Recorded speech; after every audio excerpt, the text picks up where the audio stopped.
하나님 아버지, 하나님은 우리들을 천국 백성으로 인도하시고 그 백성들이 살아가야 할 이 세상은 오늘 찬양을 통하여서 하나님 앞에 고백 드린 것처럼 그러한 현실임을 알 수 있습니다.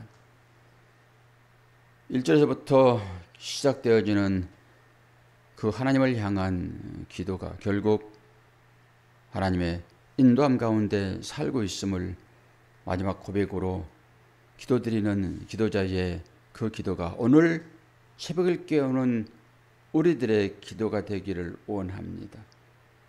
만만치 않는 세상에 살면서 오직 주님이 우리의 삶의 주인 것을 오늘도 고백하게 도와주시고 그 하나님이 우리의 손을 붙잡고 있음을 알 수 있도록 은혜 허락하여 주옵소서. 그리고 그 하나님 앞에 간절한 마음으로 기도하게 하여 주옵소서. 예수 그리스도의 이름으로 기도하옵나이다. 아멘. 하나님 말씀 시편 36편 되겠습니다. 1절로 12절입니다.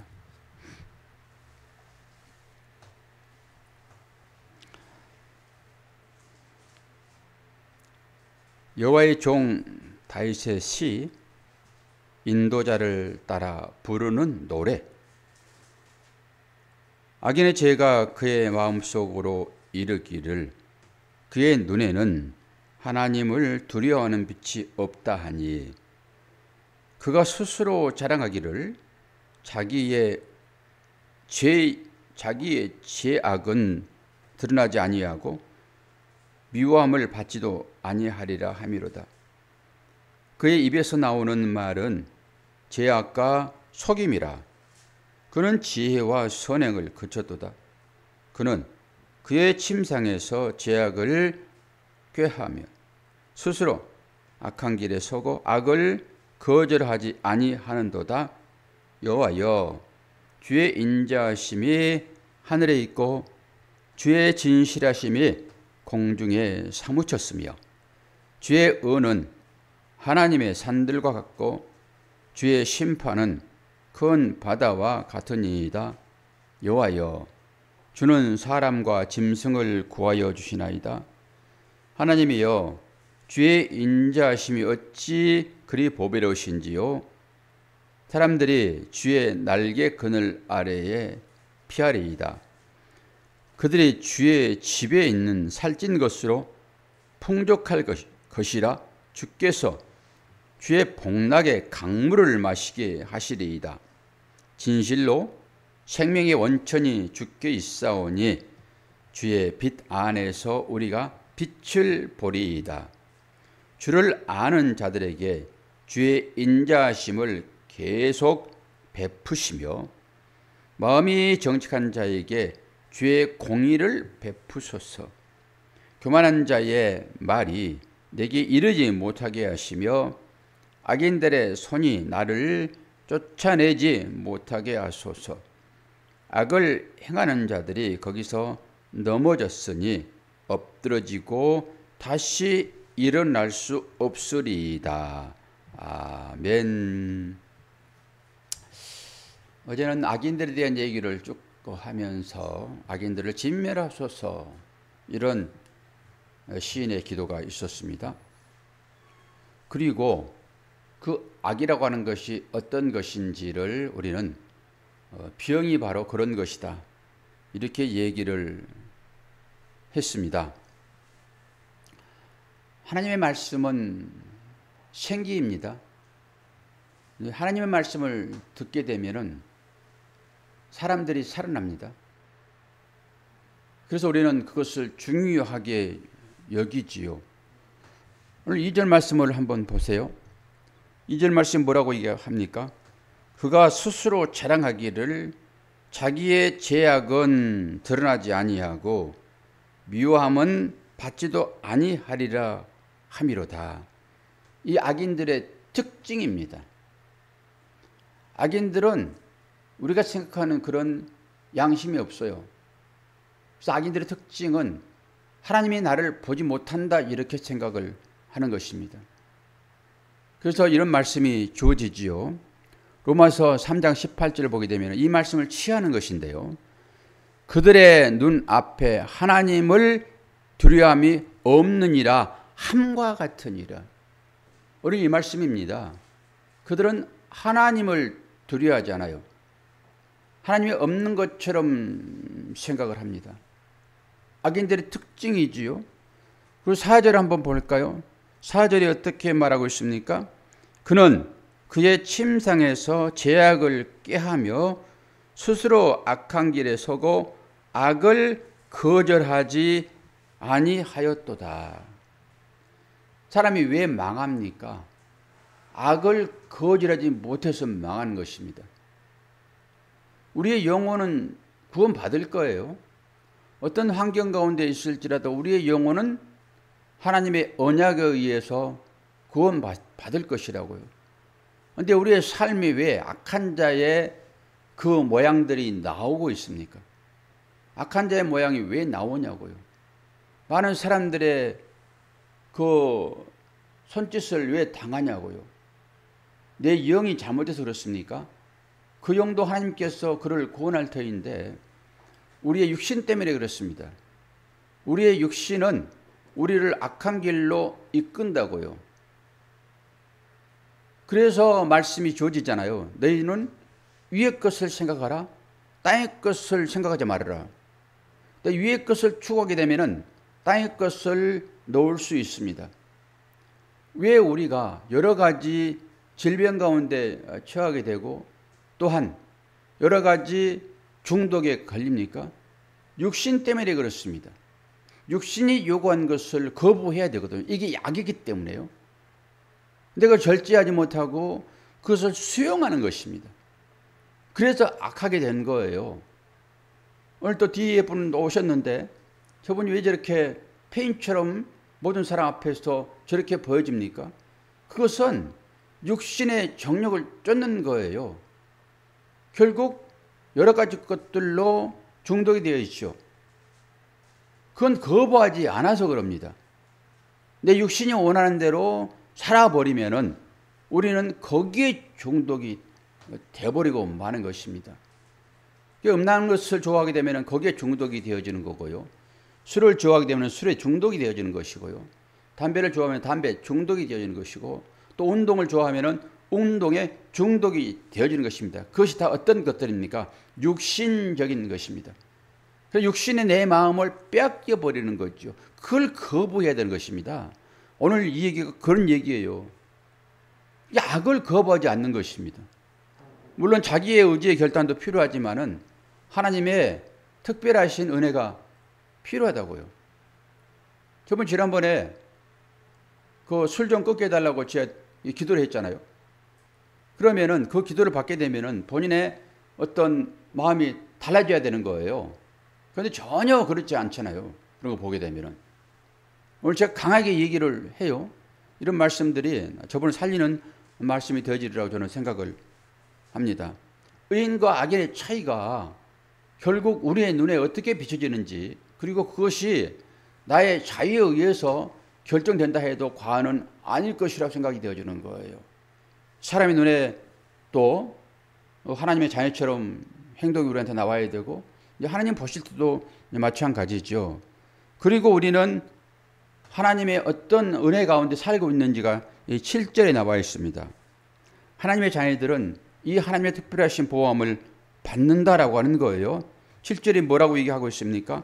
하나님이여 주의 인자하심이 어찌 그리 보배로우신지요. 사람들이 주의 날개 그늘 아래에 피하나이다.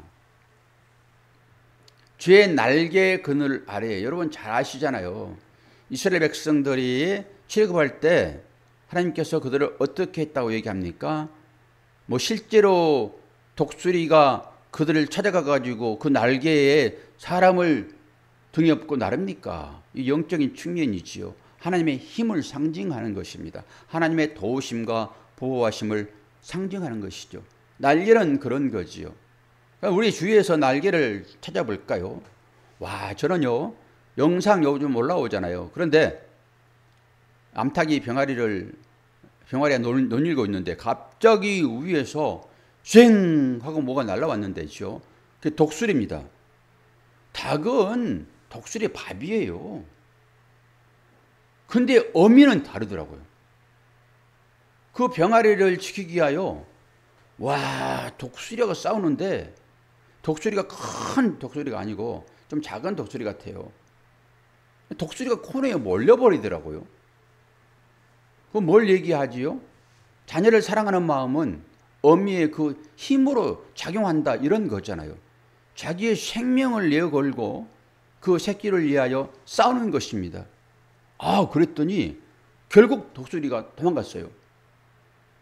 저는 동물 양국을 되게 좋아하는데 이 새끼를 지키고자 하는 그 어미의 마음은 대단한 힘이 나옵니다. 결국 수사자에 의해서 암사자는 뭐 아무것도 아니잖아요. 그런데 새끼를 지키려고 하는 그 마음 가지고 사자들은 특징이 자기 새끼가 아닌 남의 새끼는 철저하게 죽입니다. 그게 동물들이죠. 그러니까 뭐 수사자가 없는 상황 가운데서 다른 수사자가 와가지고 새끼를 해치려고 할 때, 아유, 그 암사자가 얼마나 앙칼리게 덤벼지는지. 결국 부상당하고 가더라고요. 그게 어미의 힘이에요. 그게. 오늘 그 말하고 있는 것입니다. 여기 날개 아래 보호한다라고 하는 것은 그 암탉이 자기 병아리를 보호하듯이 이렇게 하나님께서 우리를 보호하신다라고 하는 거예요. 이렇게. 근데 우리가 하나님 보호할 테면 한번 보호해봐요. 그리고 이 병아리들이 독수리가 위에서 빙빙 도는데 피하지 아니하고 한번 덤벼봐요. 내 어미가 다 지켜줄 거예요. 그리고 홀로 그냥 나가서 어미가 꼬꼬꼬꼬 하면서 야, 위에 독수리 돈다. 독수리 돈다. 내 곁에 있어라 라고 하는 사인을 계속 보내잖아요. 그런데 만약에 새끼 병아리가 아니야, 언제든지 엄마는 달려와서 지난번처럼 나를 지켜줄 거야 라고 다른 새끼를 떠나가지고 지 혼자 그냥 먼 곳으로 가서 있게 되면은 어떻게 할까요? 그건 독수리 밥이 되는 것입니다. 우리가 이렇다고요. 하나님 날개 아래 보호받고 있다라고 하는 이 확신은 분명하게 우리한테 있는데 어디에 머물러야 되는 것입니까? 그 어미의 날개 근처에 있어야 되는 거예요. 그래야 보호받는 거라고요. 이것은 우리의 의지의 결단이 필요합니다. 한번 해볼 테면 한번 해보세요. 그리고 나서 어미 곁을 떠나는 그런 삶이 우리에게 있다 하게 되면은 어떻게 보호를 받습니까? 상식적으로 좀 생각해 보자고요. 그런 얘기 하는 거예요. 너희들이 나를 신임하고 뭐 신임한다 해가지고 우리가 생각하는 그런 건 아니죠. 믿고 내 말에 순종하고 너희들의 그 정력을 조금 내려놓고 육신이 요구하는 것 좀 담대하게 내려놓고 그것이 내 몸을 망치기 때문에 그거 좀 내려놓고 내 말에 순종하게 되면은 너희들은 뭐라고요? 날개 아래 있음 같을 것이다 라고 얘기를 하는 것이죠. 근데 8절도 한번 볼까요? 그들이 주의 집에 있는 살찐 것으로 풍족할 것이라. 주께서 주의 복락이 강물을 마시게 하리리라. 주의 집에 거하는 자들이 이렇게 될 것이다 라고 하는 것입니다. 결국 주의 집은 어디일까요? 교회이며 성전입니다. 그리고 결국 교회는, 성전은 하나님의 나라를 상징적으로 보여주고 있죠. 옛날에 성전에서 뭐 했습니까? 성전에서 제사 드렸다고요. 보세요. 이 사람들이 얼마나 여기서 풍요를 누리고 있는지를 보시면 되잖아요. 주의 집에 있는 살찐 것으로 풍족할 것이라.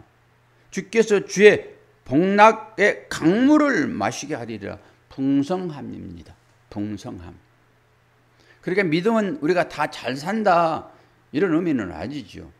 그러면 주의 성전에서 맛있게 음식을 먹는 일은 어떤 것입니까? 여러분 제사를 아시잖아요. 제사는 여러 가지 제사가 있어요. 번제라고 하는 제사가 있고, 그리고 감사제가 있고, 속건제가 있고, 이런 제사들이 있습니다. 근데 번제는 올라 해가지고 모든 것을 다 태워서 하나님께 드려버려요. 남는 건 없습니다. 다 태워버립니다.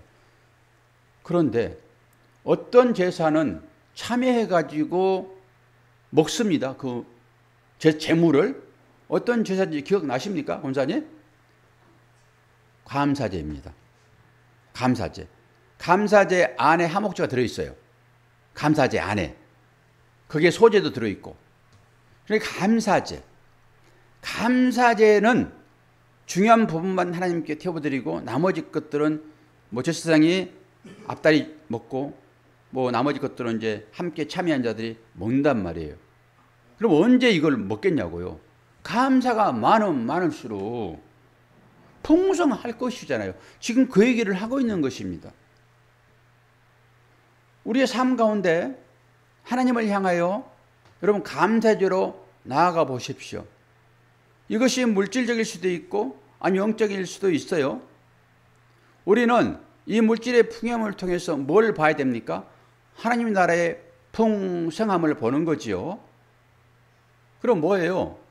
감사제가 성전에서 자주 드려지고 있다라고 하는 것은 그들의 삶 가운데 감사할 것들이 많다라고 하는 거예요. 지금 그 얘기를 하고 있는 것입니다. 저와 여러분이 이 하나님을 향하여서 늘 감사해 보십시오. 이런 일화가 있잖아요. 별빛을 보고 감사했더니 달빛을 주시고 달빛을 보고 감사했더니 햇빛 주시더라. 하나님은 이렇게 점진적으로 찾아오셔서 우리 아이들을 케어하듯이 그렇게 우리와 함께 하시며 우리의 풍요를 채우신 분이다라고 하는 거잖아요. 그러니까 감사가 부족하고 감사할 것이 별로 없어서 감사하지 않게 되면은 점점 감사할 것이 없어지는 거고요. 감사할 것이 내 마음에 흡족하지 않더라도 하나님 주신 은혜 감사합니다. 그리고 하나님께 나가게 되면은 하나님께서 더 풍요한 것으로 우리의 마음을 채우시고 마음뿐만 아니라 우리의 삶 가운데도 재물로도 하나님께서 우리에게 풍성함을 허락하신다라고 하는 의미가 8절이라고요. 그리고 9절을 한번 볼까요? 진실로 생명의 원천이 주께 있사오니 주의 빛 안에서 우리가 빛을 보리라. 이 빛이 뭘까요? 생명의 빛인 것입니다. 생명의 빛. 그래서 주께서 말씀하신 거예요. 나는 길이요 진리요 생명이다. 주님이 참 빛 되시는 거죠. 그 안에 있게 되면은 우리는 어둠 가운데 있지 않을 것이고 분별할 수 있을 것입니다. 빛이 우리의 삶 가운데 사라지게 되면은 우리는 더듬거리는 신세가 되어버리는 거예요. 더 중요한 것은 우리의 마음 가운데 빛 대신 진리 대신 그 주님이 내 안에 거하지 않게 되면은 우리는 우리의 생각대로 사는 것입니다. 우리의 생각은 전부 어둠이에요. 의인은 없나니 하나도 없다. 그 말씀처럼 우리는 주님의 빛의 영향을 받아가지고 빛이신 그 주님의 빛을 받아 반사하는 반사체의 삶을 살고 있다고요. 그래서 그 주님이 내 안에서 역사하실 때 생각들도 정리가 되어져요. 경험해봐야 됩니다, 여러분. 신기합니다. 어떤 문제가 꼬여가지고 정말로 골머리를 앓고 있을 때 갑자기 번뜩이는 그런 아이디어가 생각이 나거든요.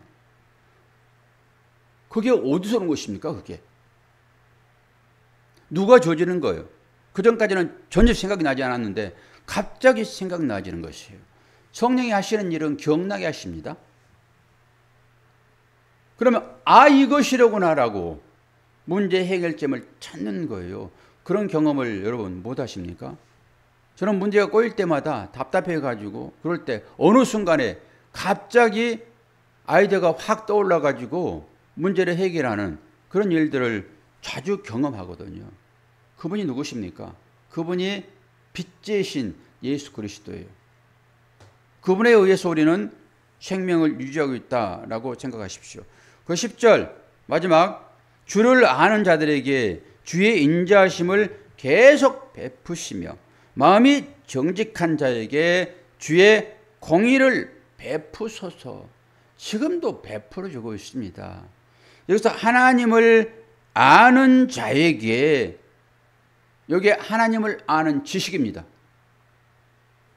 안다라고 하는 것은 너무너무 중요해요. 일단 선행적으로 하나님을 알아야 됩니다.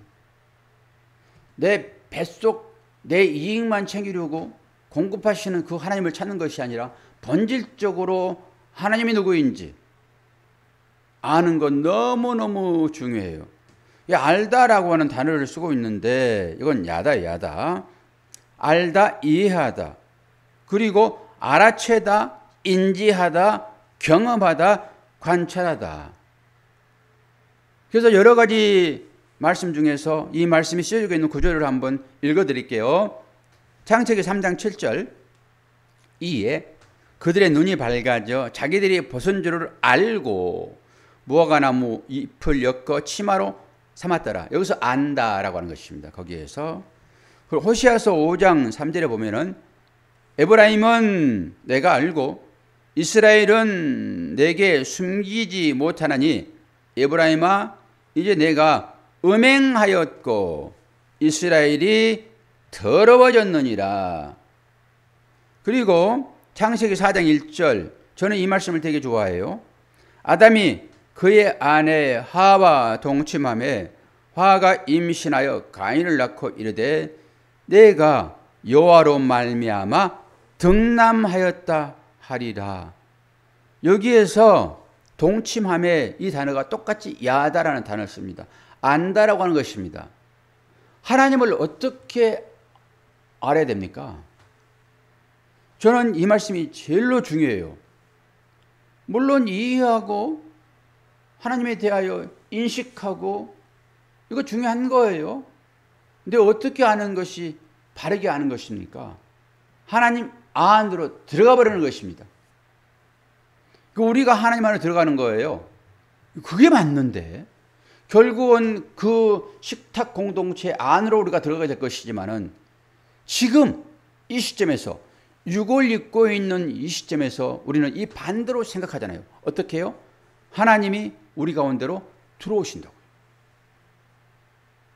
권사님 안에 하나님이 들어와 계십니까? 그걸 인식할 수 있어야 돼요. 어떤 식으로 들어와 계시냐고요. 어떤 식으로. 하나님을 우리가 품을 수는 있습니까? 아멘을 했지만은 어떤 식으로 들어와 계시냐고요. 평안함으로.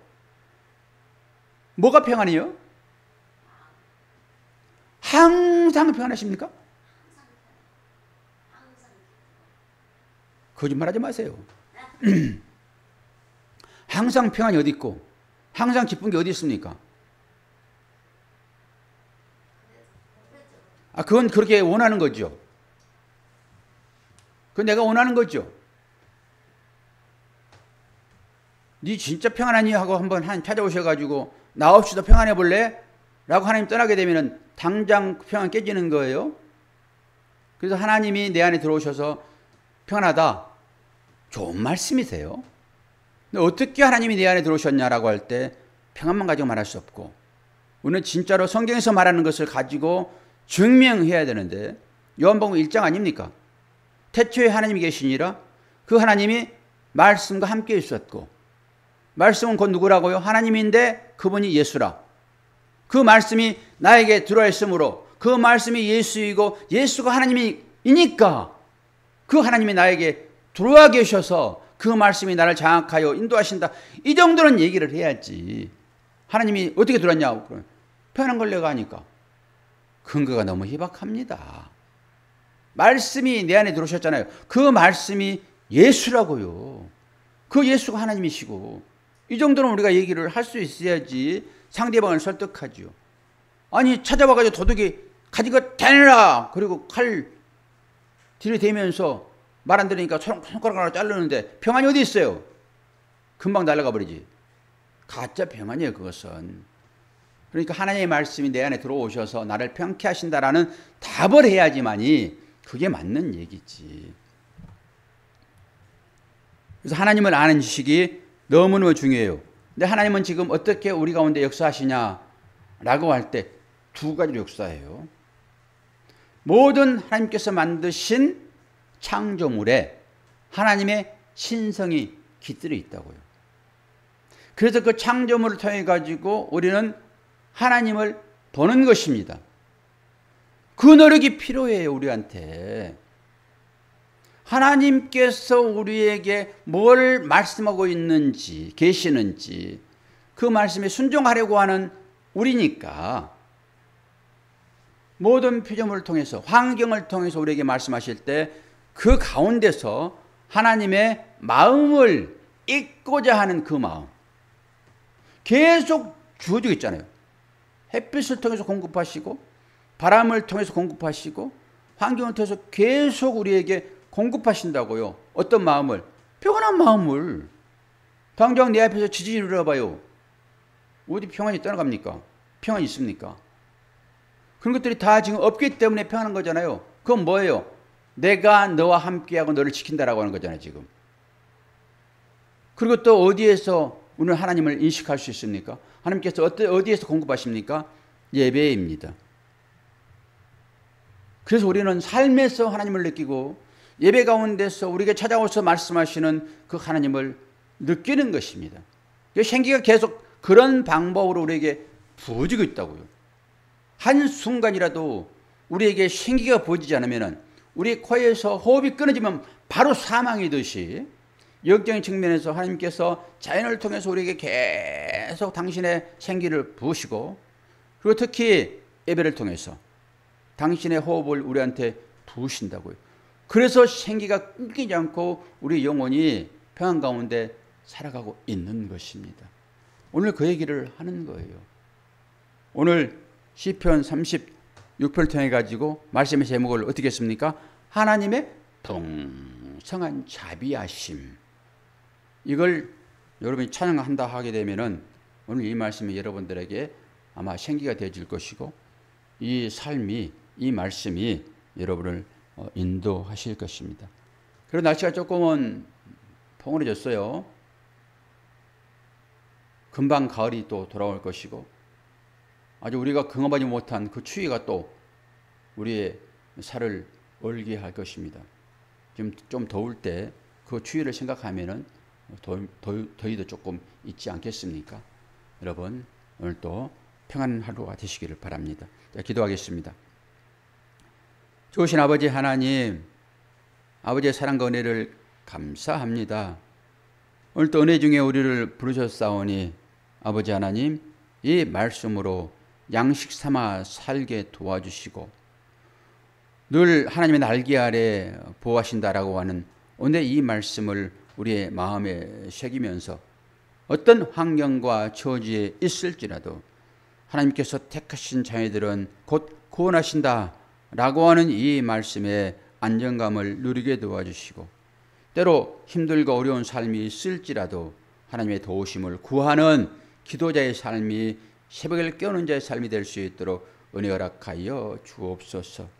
오늘 또 교회를 찾아 나온 하나님의 사랑하는 자녀들 어떤 형편이 구원받은 자인지 우리는 잘 알 수 없지만은 잘못된 습관에서 벗어나게 하시고 악한 것에서 물러가게 하시고 나를 사랑하시고 인도하시는 그 예전의 그 하나님을 회복하는 그 삶이 찾아올 수 있도록 은혜 허락하여 주옵소서. 감사드리며 예수 그리스도의 이름으로 기도하옵나이다. 아멘. 권사님 불 끄지 마세요.